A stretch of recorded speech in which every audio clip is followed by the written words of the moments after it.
CTET या state की तैयारी कर रहे समस्त छात्र छात्राओं का मैं RP sir Radha Raman classes में स्वागत करता हूं, अभिनंदन करता हूं।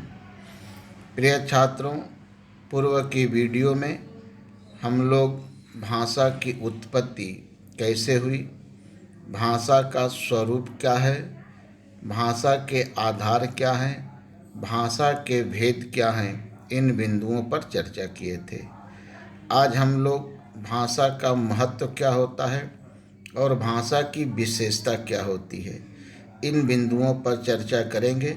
और इसी के साथ हम लोगों के पेडागोजी का दूसरा टॉपिक समाप्त होगा। इसके बाद हम लोग तीसरे टॉपिक के रूप में मातृभाषा पर चर्चा करेंगे और उसके बाद हम लोग आपसे जैसा कि वादा किए थे कि 30 प्रश्नों का एक टेस्ट आपसे कराएंगे। हर तीसरे टॉपिक पर मैं टेस्ट कराऊंगा। आइए हम लोग आज की चर्चा की शुरुआत करते हैं। भाषा का महत्व। प्रिय छात्रों, मानव जीवन में भाषा के अनेक महत्व बताए गए हैं, क्योंकि भाषा ही विचारा भी व्यक्ति का एकमात्र माध्यम है। यदि भाषा न हो तो मनुष्य न तो किसी के भाव और विचार को समझ सकता है और न ही अपने भाव और विचार को किसी पर आरोपित कर सकता है। भाषा के अभाव में न तो हम एक दूसरे के साथ संपर्क स्थापित कर सकते हैं, न एक दूसरे के पास उठ बैठ सकते हैं। भाषा का पहला महत्व बतलाया गया कि भाषा मानव की उन्नति में सहायक होता है। प्रिय छात्रों, मानव की उन्नति कब होती है, इस चीज़ को आप जानें कि मानव की उन्नति का मतलब क्या है। किसी की उन्नति का मतलब क्या होता है? उन्नति का अर्थ होता है विकास, कि जब किसी का विकास होता है, किसी की समृद्धि स्थापित होती है, तो ऐसा माना जाता है कि उसकी उन्नति हो रही है। मानव की समृद्धि कब स्थापित होती है? जब मानव का समाज में सम्मान हो, जब मानव समाज में अनुकरणीय हो जाता है, जिसके कार्यों का लोगों द्वारा अनुकरण किया जाता है, तो मानव की उन्नति बताई जाती है। प्रिय छात्रों, मानव की उन्नति तभी संभव है जब मानव में सदाचरण और नैतिकता की स्थापना हो। जब जिस व्यक्ति में सदाचरण नहीं होता है, जिस व्यक्ति में नैतिकता नहीं होती है, उस व्यक्ति का समाज में कोई भी आदर नहीं होता, उस व्यक्ति के पास कोई उठता बैठता नहीं है। जो सदाचार क्या है? उचित आचरण, अर्थात बड़ों छोटों के साथ किस तरह का व्यवहार करना चाहिए, समाज द्वारा स्थापित नियम कौन कौन से हैं, किस नियम का प्रयोग कहाँ पर किया जाना चाहिए, यही जो है सदाचरण है, सत्य आचरण, अच्छा आचरण। और अच्छा आचरण उसी का होता है जिसमें नियमों का पता हो, जिसमें सामाजिक संस्कार स्थापित हों, नैतिकता यानी कि नीति के विरुद्ध कार्य न करना। तो जो नीति द्वारा कार्य बताए गए हैं उनको करना ही नैतिकता होती है। जिस किसी भी व्यक्ति में सदाचरण होता है, नैतिकता होती है, लोग उसके कार्यों का अनुकरण करते हैं, लोग उसके आसपास उठने बैठने में आनंद महसूस करते हैं, लाभ महसूस करते हैं, और ऐसे व्यक्ति की मानवता, ऐसे व्यक्ति की निरंतर उन्नति होती रहती है। यानी अच्छे कर्म करना ही उन्नति का जो है साधन है। और अच्छा कर्म तभी हो सकता है जब आपकी भाषा अच्छी हो, आपकी भाषा शिष्ट हो, आपकी भाषा कोमल हो, आपकी भाषा में स्पष्टता हो। प्रिय छात्रों, भाषा का दूसरा महत्व बतलाया गया कि भाषा पूर्वजों के विचारों, अनुभवों को अस्थायित्व प्रदान करने का साधन है। प्रिय छात्रों, हमारे पूर्वजों द्वारा जो विचार स्थापित किए गए, जो विचार व्यक्त किए गए, उन्होंने अपने जो अनुभव शेयर किया, स्थापित किया, हमारे पूर्वजों द्वारा अनेकानेक ज्ञान विज्ञान संबंधित विचारों को व्यक्त किया गया। इन विचारों को अस्थायित्व प्रदान करने में भाषा का अहम भूमिका होती है, क्योंकि भाषा का ही एक रूप लिखित होता है और किसी भी विचार को, किसी भी अनुभव को स्थायित्व तभी प्रदान किया जा सकता है जब उसे लिपिबद्ध करके कहीं पर रख दिया जाए। प्रिय छात्रों, भाषा के महत्व, तीसरा महत्व बतलाया गया है कि भाषा सामाजिकता के विकास में भी सहायक होती है। समाज से सामाजिकता बना, सामाजिकता अर्थात जो हमारे आसपास का वातावरण है जिसमें हम निवास करते हैं, जो हमारे संबंधों का संसार है, वही जो है सामाजिकता है। और हम अपने संबंधों के संसार को तभी अच्छी तरह से समझ सकते हैं जब हमें भाषा का ज्ञान हो। अगर हमें भाषा का ज्ञान नहीं होगा तो बड़ों के प्रति किस तरह के शब्दों का प्रयोग होना चाहिए, छोटों के प्रति किस तरह के शब्दों का प्रयोग होना चाहिए, इसका हमें ज्ञान नहीं हो सकता है। तो भाषा सामाजिकता के विकास में भी सहायक होती है। भाषा सामाजिकता के विकास को भी स्थापित करती है। प्रिय छात्रों, भाषा द्वारा ही व्यक्ति में राष्ट्रीयता की भावना स्थापित होती है, क्योंकि भाषा राष्ट्रीयता की एकता में, राष्ट्रीय भावना को सृजित करने में अत्यंत महत्वपूर्ण स्थान है। क्योंकि भाषा के द्वारा ही व्यक्ति अपने राष्ट्र के बारे में सोच सकता है, भाषा के द्वारा ही व्यक्ति अपने राष्ट्र की उन्नति कर सकता है, भाषा के द्वारा ही व्यक्ति अपने राष्ट्र को विकसित रूप प्रदान कर सकता है। क्योंकि जब भाषा नहीं होगी तो हम किसी से मिलजुल नहीं सकते हैं। जब हम किसी से मिलजुल नहीं सकते हैं, अपनी बातों को नहीं रख सकते हैं, और जब अपनी बातों को नहीं रख सकते हैं तो व्यक्ति में राष्ट्रीयता की भावना का विकास नहीं हो सकता है। इसीलिए भारतेंदु हरिश्चंद्र जी ने कहा था कि निज भाषा उन्नत है, सब उन्नत को मूल, बिन निज भाषा ज्ञान के मिटे नहीं को सूल। यानी कि बिना अपनी भाषा के ज्ञान का हृदय का सूल जो है मिटता नहीं है, हृदय का कष्ट जो है वह मिटता नहीं है। प्रिय छात्रों, भाषा विचारों की जन्मदायिनी है, क्योंकि व्यक्ति के मन में जो विचार सृजित होते हैं, जो विचार उत्पन्न होते हैं, जो विचार आते हैं, वह भाषा के ही कारण आते हैं। यदि भाषा क्या है? ध्वनि है। और अगर हमारी ध्वनि न हो तो हमारे मन में कोई विचार आएंगे नहीं। विचार कब आते हैं? जब किसी के समक्ष अपनी बातों को प्रस्तुत किया जाता है, जब किसी के बातों को ग्रहण किया जाता है, तो नए नए विचारों को जो है वह जन्म होता है। और ये नए विचार आते कब हैं? जब भाषा होती है। बिना भाषा का विचार जो है उत्पन्न हो नहीं सकते हैं। प्रिय छात्रों, भाषा के महत्व के रूप में बताया गया कि भाषा ज्ञान विज्ञान को सुरक्षित रखती है। जो भी ज्ञान या विज्ञान स्थापित होते हैं, ये पहले मौखिक होते हैं। इन मौखिक ज्ञान को, इस मौखिक विज्ञान को जब तक लिपिबद्ध नहीं किया जा सकता है, तब तक उसे सुरक्षित नहीं रखा जा सकता है। क्योंकि आप जानते हैं कि मौखिक ज्ञान एक समय के बाद विस्मृत होने लगता है। भाषा का ही एक रूप लिखित है, और लिखित के ही माध्यम से हम किसी भी ज्ञान को सुरक्षित रह सकते हैं। यदि आज भाषा नहीं रही होती तो हम अपने मनीषियों द्वारा जो वेदों में, उपनिषदों में, पुराणों में बातें बतलाई गई है, उससे हम अवगत नहीं हो पाते।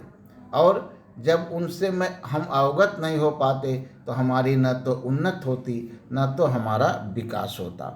प्रिय छात्रों, भाषा सामाजिक क्रियाकलापों के संचालन में भी सहायक होती है। जो हमारे समाज के क्रियाकलाप हैं, जो हमारे रीति रिवाज हैं, जो हमारी परंपराएं हैं, जो हमारी संस्कृति है, इन सब को संचालित करने के लिए भाषा की आवश्यकता पड़ती है। क्योंकि जब तक हमें भाषा का पता नहीं चलेगा तब तक मैं अपने रीति रिवाजों को नहीं संपन्न कर सकते हैं, तब तक हम अपने संस्कृति को जो है स्थापित नहीं कर सकते हैं, तब तक हम अपने परंपरा प्रथा को जो है वह स्थापित नहीं कर सकते हैं। तो भाषा हमारे क्रियाकलापों के संचालन में भी सहायक होती है। भाई हमारी संस्कृति क्या है, हमारी रीति रिवाज क्या है, हमारी परंपरा प्रथा क्या है, हमारे धर्म क्या हैं, इन सब को व्यक्त करने के लिए भाषा की ही आवश्यकता पड़ती है। प्रिय छात्रों, आप जब तक इन लेक्चर को सुनेंगे नहीं ध्यान से, तब तक पेडागोजी के प्रश्न सही नहीं हो सकते हैं। किताबों के बल पर पेडागोजी कभी हल नहीं होती है। जैसे कि आप विगत वर्षों के प्रश्न पत्रों को देखें तो भाषा से कैसे प्रश्न उठते हैं। जैसे मान लीजिए कि आपसे पूछ दिया कि ज्ञान विज्ञान को सुरक्षित रखने में महत्व है मौखिक भाषा का, लिखित भाषा का, सांकेतिक भाषा का, अव्यक्त भाषा का। तो अगर आप इस लेक्चर को सुनेंगे तभी इस तरह के प्रश्न उत्तर दे सकते हैं, नहीं तो नहीं दे सकते हैं। प्रिय छात्रों, भाषा के महत्व के रूप में यह भी बतलाया गया कि मनुष्य के व्यक्तित्व के विकास में भाषा सहायक होती है। ध्यान दीजिए, व्यक्तित्व का विकास कब होता है? किसी भी व्यक्ति का व्यक्तित्व, चूँकि व्यक्ति से व्यक्तित्व बना है, व्यक्ति संज्ञा है और व्यक्तित्व विशेषण है। उस व्यक्तित्व भाववाचक संज्ञा है, यानी कि व्यक्ति के भाव को अभिव्यक्त करने वाला शब्द व्यक्तित्व है। भाव कैसे जो है वह विकसित करता है? भाषा के द्वारा। यदि भाषा नहीं होगी तो हमें अपने संस्कारों का पता नहीं होगा। यदि भाषा नहीं होगी तो हमें अपने रीति रिवाज का पता नहीं होगा। यदि भाषा नहीं होगी तो हमें अपनी संस्कृति का पता नहीं होगा। और व्यक्तित्व के विकास में संस्कृति का, रीति रिवाज का, परंपरा प्रथा का, नियम व्यवस्था का महत्वपूर्ण स्थान होता है। जब तक आपको अपने परंपरा प्रथा का ज्ञान नहीं होगा कि हमें किसके साथ विवाह करना चाहिए, किसके साथ नहीं करना चाहिए, किसके साथ किस तरह से जो है हमें पेश आना चाहिए, किसके साथ हमें किस तरह के वाणी का प्रयोग करना चाहिए, तब तक आपका व्यक्तित्व विकसित नहीं हो सकता है। व्यक्तित्व के विकास के लिए भाषा पर अधिकार होना अत्यंत महत्वपूर्ण आवश्यक होता है। प्रिय छात्रों, भाषा के महत्व को बतलाते हुए बताया गया है कि भाषा साहित्य सृजन में सहायक होती है। क्योंकि आप जानते हैं कि भाषा का ही एक रूप लिखित होता है, और जब लिखित हम कोई चीज़ रखेंगे तभी साहित्य क्या है? साहित्य शब्द को आप जानते हैं परिभाषित किया गया है कि जिस रचना के पढ़ने और सुनने से या मंचित अभिनय को देखने से आनंद की अनुभूति होती है उसे साहित्य कहते हैं। अब ये आनंद की अनुभूति प्रदान करने वाली रचना जो है वह भाषा से ही स्थापित होती है, चाहे काव्य हो चाहे गद्य हो। जब तक आपकी भाषा स्पष्ट नहीं होगी तब तक आप काव्य का सृजन नहीं कर सकते हैं, तब तक आप जो है नाटक का, निबंध का, कहानी का, उपन्यास का सृजन नहीं कर सकते हैं। प्रिय छात्रों, भाषा संसार के साथ संबंध स्थापित करने में भी सहायक होती है, क्योंकि भाषा के माध्यम से ही हम किसी भी देश के लोगों के साथ संपर्क स्थापित कर सकते हैं। यदि भाषा न हो तो आप किसी के साथ जो है बोल नहीं सकते हैं, आप किसी के साथ बैठ नहीं सकते हैं। तो भाषा जो है संसार के साथ संपर्क स्थापित करने में भी सहायक होती है। जैसे हमारे देश में जब अंग्रेज़ों ने अंग्रेजी भाषा को स्थापित किया। जैसा कि आप जानते हैं कि 1835 के शिक्षा प्रस्ताव के माध्यम से लॉर्ड विलियम बेंटिंक द्वारा 1855 ईस्वी में भारत में अंग्रेजी को शिक्षा का माध्यम बनाया गया था। जब अंग्रेजी को शिक्षा का माध्यम बनाया गया तो यहाँ भारतवासियों द्वारा अंग्रेजी का अध्ययन किया गया, अंग्रेजी को सीखा गया और अंग्रेजी के बल पर इंग्लैंड, अमेरिका, रूस, जर्मनी तमाम देशों के साथ हम संपर्क स्थापित किए। तो भाषा जो है वह संसार के साथ संपर्क स्थापित करने में भी सहायक होती है। प्रिय छात्रों, इस तरह से आपने देखा कि भाषा का मानव जीवन में बहुत महत्वपूर्ण स्थान होता है।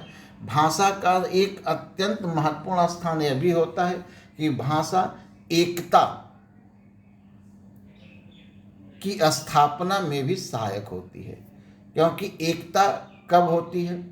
जब व्यक्ति एक दूसरे के पास बैठता है, एक दूसरे की समस्याओं से रूबरू होता है, एक दूसरे की समस्या को समझता है और महसूस करता है कि हम सब की समस्या तो एक ही तरह से है।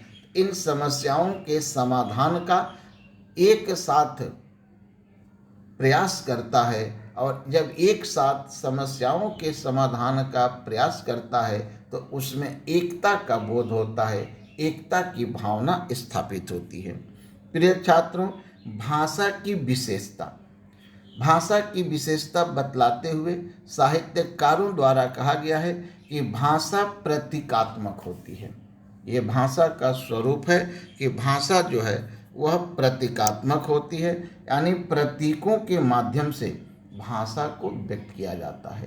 प्रतीक यानी कोई चिन्ह बना करके हम भाषा को व्यक्त करते हैं, क्योंकि भाषा को व्यक्त करने के लिए सबसे पहले चित्रों का ही सृजन हुआ था और चित्रों के माध्यम से ही भाषा को व्यक्त करने का प्रयास किया गया।